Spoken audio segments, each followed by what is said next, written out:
नमस्कार, सीधी बात में आप सबों का स्वागत है और मैं हूं संतोष सिंह। और आज हम सीधी बात में बात बिहार की राजनीति की कर रहे हैं। देखिए, जब कभी भी खरमास आता है ना, तो बिहार में जैसे चर्चाएं शुरू हो जाती है कि खरमास के बाद कुछ नया तो होने वाला नहीं है, और कई मौके पर देखने को भी मिला है।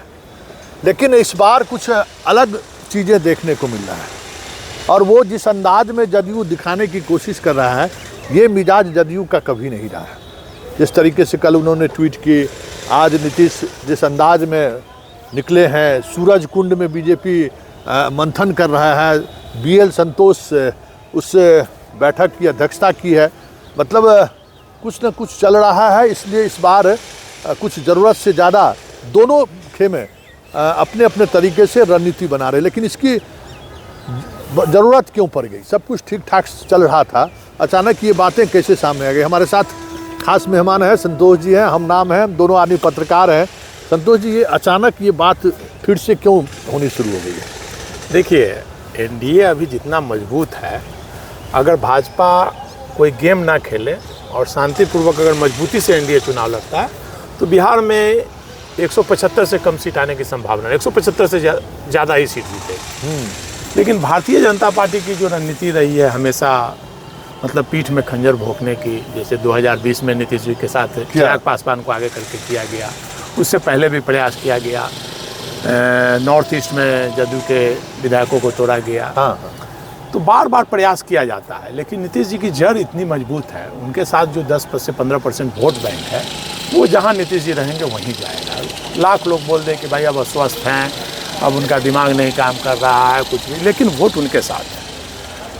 लेकिन भाजपा ने जो सर्वे कराया, इंटरनल सर्वे जो भाजपा की आई है, उसमें है कि भाजपा का बेस वोट बैंक घिसकता दिख रहा है। नीतीश जी से नाराज है अपर कास्ट वोट बैंक, जो जहां नीतीश जी के कैंडिडेट होंगे वहां अपर कास्ट नहीं देगा उनको वोट। और प्रशांत किशोर उसी की पृष्ठभूमि है। जैसे पिछले बार चिराग पासवान खड़ा हुए तो अपर कास्ट ने चिराग पासवान को वोट दिया, इस बार प्रशांत किशोर है। तो ये सर्वे जो है से भाजपा घबराएगी, बेचैनी है कि सीएम कैंडिडेट इस बार घोषित ना किया जाए, नीतीश जी के नाम पर कहीं लॉस ना हो जाए। और प्लस दूसरा गेम भाजपा जो खेल रही है, भाई चिराग पासवान की जगह प्रशांत किशोर को आगे करके, तो वो तो नुकसान नीतीश जी को ही होगा। तो नीतीश जी भी इस बात को लेकर सतर्क हैं। और उसी रणनीति के तहत उस रिपोर्ट के बाद अमित शाह जी ने बयान दिया कि भाई मुख्यमंत्री का कैंडिडेट संसदीय बोर्ड तय करेगा, भाजपा का संसदीय बोर्ड तय करेगा, जदयू का संसदीय बोर्ड तय करेगा। लेकिन आपको याद होगा, पिछले 20 वर्षों में कभी ऐसा नहीं हुआ। Chief minister Bharatiya Janata party एक प्रेस कॉन्फ्रेंस में 50 बार बोलती थी, 30 बार बोलती थी कि मुख्यमंत्री कैंडिडेट नीतीश जी होंगे, कितना भी सीट आएगा नीतीश जी ही मुख्यमंत्री कैंडिडेट होंगे। लेकिन इस बार स्थिति हो गई कि अमित शाह को पहले बोलना पड़ा। उसके बाद बवाल मच गया, बिहार जदयू में हड़कंप मच गया। जदयू ने भी ट्वीट किया, अपना पोस्टर जारी किया कि बिहार में नीतीश कुमार ही रहेंगे। बिहार मतलब नीतीश कुमार, बिहार मतलब नीतीश कुमार, मतलब नीतीश जी का उंगली दिखाते हुए फोटो। तो जदयू भी अपना वार टू वार कर रहा है। लेकिन जनता दल की जो स्थिति है, जो नीतीश जी के नवरत्न है, वो भाजपा के समर्थक माने जाते हैं। चाहे वो संजय झा हो, चाहे अशोक चौधरी हो, चाहे विजय चौधरी हो, ये लोग भाजपा के प्रो हैं, चाहे ललन सिंह हो। जो बोला जाता है जो बेस वोट बैंक है भाजपा का, जो अपर कास्ट, वो सब लोग चाहते हैं कि भाजपा के साथ गठबंधन। यहाँ एक नया खेमा उभरा है मनीष वर्मा का।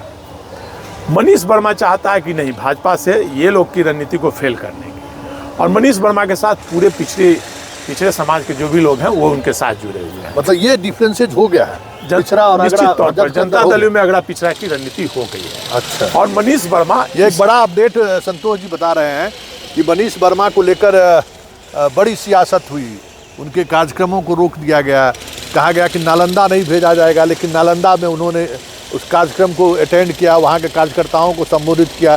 ये कहा गया कि कुर्मी ही उनसे नाराज़ है।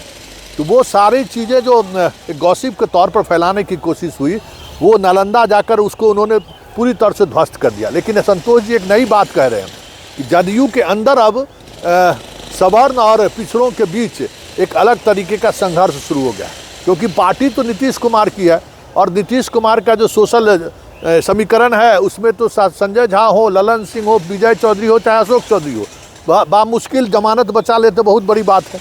अभी तक सारी सियासत तो नीतीश के भरोसे ही चला है। बिना नीतीश के लाइट का तो रोशनी अभी तक इन लोगों ने कभी देखा नहीं है।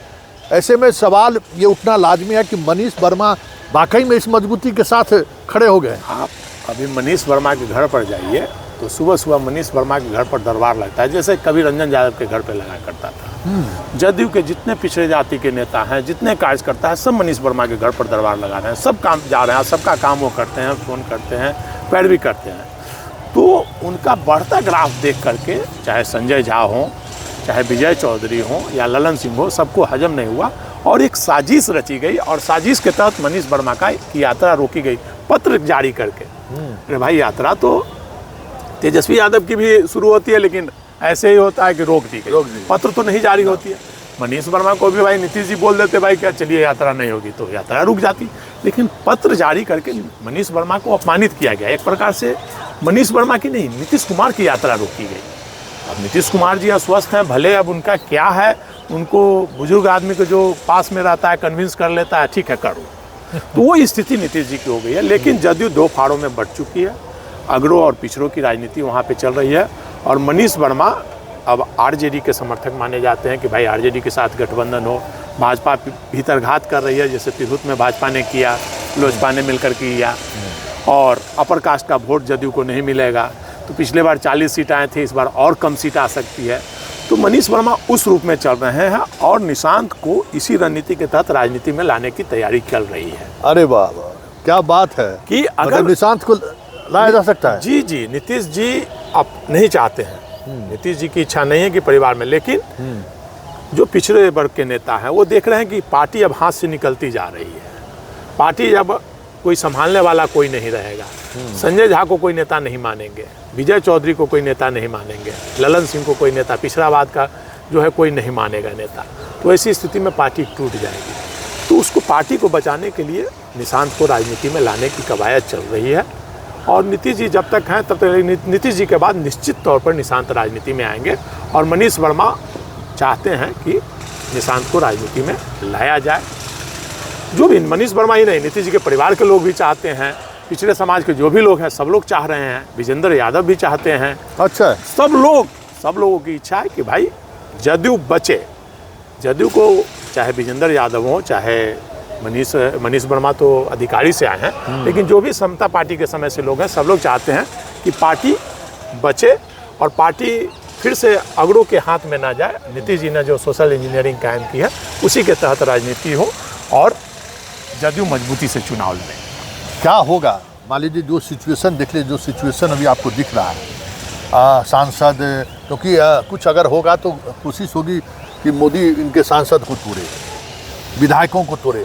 क्या आज की तारीख में ये जो संजय झा हो, चाहे ललन सिंह हो, चाहे विजय चौधरी हो, जो भी लोग हैं, क्या वो इस स्थिति में हैं कि सांसद को तोड़ दें? देखिए, अभी चारों मिल के भी ना तो सांसद 2/3 तोड़ सकते हैं, ना विधायक तोड़ सकते हैं। ना ललन सिंह में कुव्वत है, ना संजय झा में। संजय झा का तो कोई वजूद ही नहीं है, बस वो मैनेजमेंट के नाम पर वो हैं। पार्टी कोई भी जो जदयू के 12 सांसद हैं उसमें से मुश्किल से 4 सांसद जा सकते हैं। 8 सांसद नीतीश जी के साथ रहेंगे, नीतीश जी जहाँ रहेंगे वहीं रहेंगे। उसी तरह जो विधायक दल है उसमें मुश्किल से 10 विधायक जा सकते हैं, बाकी जो है वो नीतीश जी जहाँ रहेंगे वहीं। मतलब वहाँ भी अगर गिनती का होगा तो ललन सिंह, देवेश चंद्र ठाकुर, बस वही तो 4 सांसद 5 सांसद, मतलब 2/3 नहीं, लवली आनंद, यही सब हो जाता है। हाँ, बस 2/3 नहीं पूछ सकते हैं। अच्छा, तो ये रणनीति है। मतलब और वहाँ पे लेकिन टूटेगा नहीं। लेकिन नीतीश जी अब एक लाचार मुख्यमंत्री, जो घर में बुजुर्ग जिस प्रकार से लाचार हो जाते हैं, जो बच्चा उनके साथ रहता है जैसे चाहता है करा लेता है, तो नीतीश जी की भी वही स्थिति है। तो वहाँ पे चारों तरफ से जो घेराबंदी है, वहाँ दीपक प्रसाद की घेराबंदी है, ललन सिंह की घेराबंदी है, संजय झा की घेराबंदी है, विजय चौधरी की घेराबंदी है, अशोक चौधरी की घेराबंदी है। तो ये घेराबंदी दिन रात उनको कन्विंस करती है। तो जो वो कन्विंस करती है वही नीतीश जी करेंगे। और फिलहाल मुझे नहीं लगता है कि वो भाजपा से अलग होंगे, क्योंकि उनके साथ जो टीम है वो भाजपा के प्रो है और नौकरशाह भी। हाँ, सबसे बड़ी बात है कि नौकरशाह, उनको डर है सीबीआई का, ईडी का डर है। जितने जिस तरीके से ईडी और सीबीआई का ऑपरेशन चला है, उसके पीछे भी एक बड़ा जो खेल हुआ है ना, उसमें यही खेल है। इनके जितने चहेते जो 2005 से लेकर अभी तक ज़बरदस्त माल कमाए हैं, विदेश में भी रखे हुए हैं, सबका डाटा कहा जा रहा है कि ईडी और सीबीआई ने कलेक्ट करके रख लिया है। और जब अगर नीतीश जी बाएं दाएं करें तो या तो इन लोगों के सहारे उन पर दबाव बनाया जाए कि आप बाएं दाएं मत कीजिए, या नहीं तो फिर एगो दूगों को संजीव हंस टाइप के टपकाते रहना है, नीतीश पर दबाव बनाते रहना। और नीतीश की कमजोरी है आईएएस लोग, क्योंकि उनके सहारे वो सियासत करते रहे हैं। इस बार मतलब दोहरी रणनीति बीजेपी के सामने है, इनके ब्यूरोक्रेट को भी टारगेट रखो और नेताओं को भी टारगेट रखो। ब्यूरोक्रेट तो इतने डरे हुए हैं। देखिए बिहार में आप किसी से पूछ लीजिए, भ्रष्टाचार चरम पे है, काम हो रहा है, डेवलपमेंट हो रहा है, लेकिन भ्रष्टाचार भी चरम पे है। बगैर पैसा का एक एफआईआर तक नहीं। एक काम कोई कह दे कि भाई मुख्यमंत्री भी पैरवी कर दिया और बगैर पैसा का काम हो जाए तो वो असंभव है। कोई भी, अभी मैं एक उदाहरण आपको कृषि विभाग का देता हूँ। हाई कोर्ट का डिसीजन है, भाई इज्जत बड़ी हो गए, 6 महीना हो गया वो रिटायर करने जा रहे हैं, लेकिन उनकी ज्वाइनिंग नहीं होने दी जा रही, उनके पास पैसा नहीं है, तो ऐसे ही है, फिर से वो हाई कोर्ट गए हैं। तो ये कोर्ट का निर्णय भी लोग नहीं मान रहे हैं, पैसा दीजिएगा तो ही निर्णय चलेगा, ये स्थिति हो गई। और नौकरशाह तो भ्रष्टाचार में आकंठ डूबे हुए हैं, तो इसलिए नौकरशाह चाहते हैं कि भाई भाजपा के साथ रहें तो उनकी भी बची रहेगी, कुर्सी बची रहेगी और जेल बेऊर और जाने से बचेंगे। जाने हाँ। एक संजीव हंस उदाहरण दे दिया गया है, नमूना दिखा दिया गया है कि भाई वही हाल होगा। इसी प्रकार जो भ्रष्ट नेता है वो भी नहीं चाहेंगे कि भाजपा का साथ छूटे, जो भ्रष्टाचार में लिप्त हैं वो नहीं चाहेंगे कि भाजपा का साथ छूटे, क्योंकि अगर छूटेंगे तो उन पे भी डोरे डाले जाएंगे। कई नेताओं के यहाँ छापे पड़े हैं, कंपनी में जो जदयू के कई बड़े नेताओं के रिश्तेदारों और कंपनी में छापे मतलब पड़े। इस बार अमित शाह फुल प्रूफ व्यवस्था करके रखे। इसलिए अभी मुझे नहीं लगता है कि भाजपा से हटकर नीतीश जी कहीं जा से जाएंगे, मुझे नहीं लगता है। हाँ, निशांत अगर राजनीति में सक्रिय होते हैं तो बेटा के आगे बाप मजबूर हो जाता है, तो भले कुछ हो सकता है। अच्छा, निशांत इस स्थिति में है क्या, आपको क्या लगता है? हाँ नहीं, निशांत जी से आप बात कीजिए, बहुत अच्छे हैं और वो मतलब राजनीति में उनकी इंटरेस्ट नहीं है, लेकिन बहुत ही अच्छा बात विचार, सोशल इंजीनियरिंग, सामाजिक सरोकार बहुत अच्छा रखते हैं, शादी विवाह में भी जाते हैं, पारिवारिक गतिविधियों में भी हिस्सा लेते, बहुत शांत स्वभाव के हैं। और राजनीति में आएंगे तो निश्चित तौर पर जिस प्रकार से राजीव गांधी की राजनीति में कोई रुचि नहीं थी, लेकिन आया तो राजीव गांधी बहुत अच्छे प्रधानमंत्री साबित हुए, उसी प्रकार निशांत भी अगर राजनीति में आएंगे तो अच्छा साबित होंगे। उनको कोई लंथन से मतलब नहीं है, शांत स्वभाव के हैं, पूजा पाठ करने वाले हैं, मतलब धार्मिक आस्था है, पारिवारिक पृष्ठभूमि में रहे हैं, तो बहुत ही अच्छा। तो अब देखना है कि जदयू 2 खेमों में बटा हुआ है, पलड़ा तो अभी भाई बीजेपी की तरफ भारी है। अब मनीष वर्मा कहाँ तक उसमें सफल होते हैं, पिछड़ों की गोलबंदी कहाँ तक कर पाते मनीष वर्मा पर भी तो खाता खोल सकता है लोग, उनका भी तो बहुत कुछ होगा। निश्चित तौर पर पदाधिकारी रहे हैं तो निश्चित तौर पर मनीष वर्मा का भी खाता खुल सकता है, लेकिन मनीष वर्मा अब रिटायर हो चुके हैं, 4 साल तक उन पर रहता है, वो अपना रिटायरमेंट ले चुके हैं, दबाव डाला जा सकता है, लेकिन मनीष वर्मा अभियान चला रहे हैं, मनीष वर्मा का अभियान कंटिन्यू चल रहा है, मनीष वर्मा का अभियान, और उस अभियान में मुझे लगता है कि वो गोलबंदी करते दिख रहे हैं, और उनके घर पर सुबह सुबह दरबार लगने लगा, सुबह शाम दिन रात पैरवी करने के लिए अब मनीष वर्मा के यहाँ ही लोग जा रहे हैं कराने के लिए। स्वाभाविक है, आईएएस हैं और इतने वर्षों तक मुख्यमंत्री के दफ्तर में रहे हैं, महत्वपूर्ण डिपार्टमेंट वो संभालते रहे, पकड़ तो है ही, ब्यूरोक्रेसी पर तो उनका जितना पकड़ है किसी नेता का उतना पकड़ नहीं है, उसका लाभ तो उनके कार्यकर्ताओं को भी मिल रहा होगा और वो उस लाभ को भुना भी लेते होंगे। लेकिन ये जो द्वंद्व है, इस द्वंद्व में पार्टी का क्या होगा, कहाँ जाएगी जदयू? देखिए, जदयू अभी भाजपा के साथ ही रहेगी और नीतीश जी जिधर चाहेंगे उधर ही वोट जाएगा, और नीतीश जी के साथ ही उनका जो 15% वोट है वो नीतीश जी के साथ है। वो संजय वर्मा, मनीष वर्मा कुछ भी कर लें, लेकिन नीतीश जी का जब तक सहमति नहीं होगी वो कुछ नहीं। नीतीश जी तो इसको, नीतीश जी के जानकारी में तो होगा ना कि ये चीज़ें हो रही हैं, क्योंकि मान लीजिए इन तीनों चारों जिनका आप नाम ले रहे हैं, उनके जाने के बाद तो सब फिर वही लोग उनके आसपास रहते होंगे ना। हाँ, निश्चित तौर पर वो तो दबाव में होंगे। तो इसीलिए ना मैं कहता हूँ कि अभी भाजपा से नीतीश जी हटने की स्थिति में नहीं है, लेकिन दबाव में है, दबाव में है निश्चित। लेकिन एक आखिरी सवाल चलते, कल जो जिस तरीके से ट्वीट हुआ, फेसबुक पर आया, ये बहुत ही एग्रेसिव जवाब था। जब अमूमन नीतीश कुमार जवाब नहीं देते हैं, निर्णय लेते हैं, तो ये जवाब देने का क्या मतलब है? मैंने बताया ना, 2 गुट चल रहा है। अच्छा। जो जहाँ पे ये कल जो ट्वीट हुआ हाँ। और कल जो संदेश दिया गया वो मनीष वर्मा का किया हुआ। अच्छा। और बाकी ये नहीं चाहते थे संजय झा। आप देखिए ना, संजय झा के घर गृह प्रवेश हुआ, अमित शाह हैं, बिहार से कौन नेता गए? कोई नहीं। एक श्रवण कुमार गए, जिनके की मनीष वर्मा से नहीं पड़ती, तो वो गए, लेकिन बाकी कोई नेता तो नहीं गए। भाजपा के नेता लोग गए, लेकिन तो भाजपा से नज़दीकियाँ संजय झा की है, ललन सिंह की है, विजय चौधरी जी की भी है, सबकी नज़दीकियाँ उधर ही है। तो स्थिति अभी है कि जहाँ सब लोग दांव चल रहे हैं, सह और मात का खेल चल रहा है जदयू में। सब शतरंज की बिसात अमित शाह ने बिछा दी है और सह मात का खेल चल रहा है। कभी मोहरा संजय झा चलते हैं, कभी विजय चौधरी चलते हैं, कभी ललन सिंह चलते हैं, कभी मनीष वर्मा चलते हैं, उसमें कभी कभी उमेश कुशवाहा भी चल देते हैं। हाँ, आज जो बॉडी लैंग्वेज देखने को मिला है, साथ में उमेश कुशवाहा है और पैरेलल विजय चौधरी पीछे हैं, नीतीश के पैरेलल उमेश कुशवाहा चल रहे हैं। क्या संकेत है ये?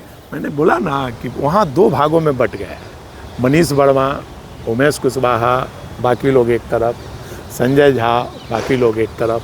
तो वहाँ अगड़ों पिछड़ों की गोलबंदी हो रही है। और आप देखिएगा किसी भी दिन हाथापाई की नौबत आ जाएगी।